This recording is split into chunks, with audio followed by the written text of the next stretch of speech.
Visa সংকট সহ নানা প্রতিবন্ধকতায় সংযুক্ত আরব আমিরাতে অসংখ্য প্রবাসী বাংলাদেশি কর্মসংস্থান নিয়ে জটিলতায় পড়েছেন। এই পরিস্থিতি মোকাবেলায় ভিন্ন ভিন্ন কৌশল গ্রহণ করছেন তারা। কর্মহীন প্রবাসীদের স্বল্প বিনিয়োগে উদ্যোক্তা হিসেবে গড়ে তুলতে ব্যতিক্রমধর্মী উদ্যোগ নিয়েছে প্রবাসী কমিউনিটি। এ লক্ষ্যে এগিয়ে এসেছেন কমিউনিটির কয়েকজন বিত্তশালী ব্যক্তি। একই ছাদের নিচে একাধিক প্রতিষ্ঠান গড়ে তুলে বাজার সৃষ্টি করে কর্মহীন প্রবাসীদের জন্য ব্যবসার সুবর্ণ সুযোগ করে দেওয়া হয়েছে। আপনারা যদি মাসে পুরো মাসলি ভাড়া দেওয়ার পরে যদি একটা লোক যদি ৩,০০০ টাকা আর্ন করতে পারে, তাতে বাংলাদেশের মোটামুটি ১ লাখ টাকা আর্ন করা সম্ভব, যা ইটালিতেও সম্ভব না। বাংলাদেশ কমিউনিটি যেসব দোকানগুলো এখান থেকে স্বল্প আয়ের ব্যবসা করে মোটামুটি বাংলাদেশে রেমিটেন্স পাঠাতে পারবে।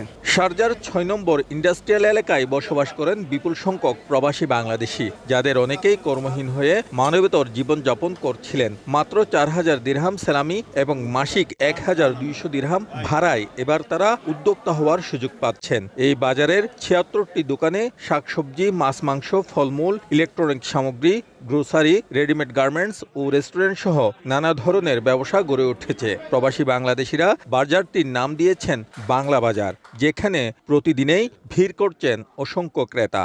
দোকান করছি তো ব্যবসার জন্য, ব্যবসা ভালো করার জন্য, তো আশা করি তো আল্লাহ দিলে ভালো হবে। একটা দোকান দিতে গেলে ২-২.৫ লাখ দেড়াম তো খরচ হয়, তো এখানে অল্প পুঁজিতে অল্প খরচাতে আমরা ৪-৫ হাজারের ভিতরে একটা দোকান পাইতেছে বাঙালিরা।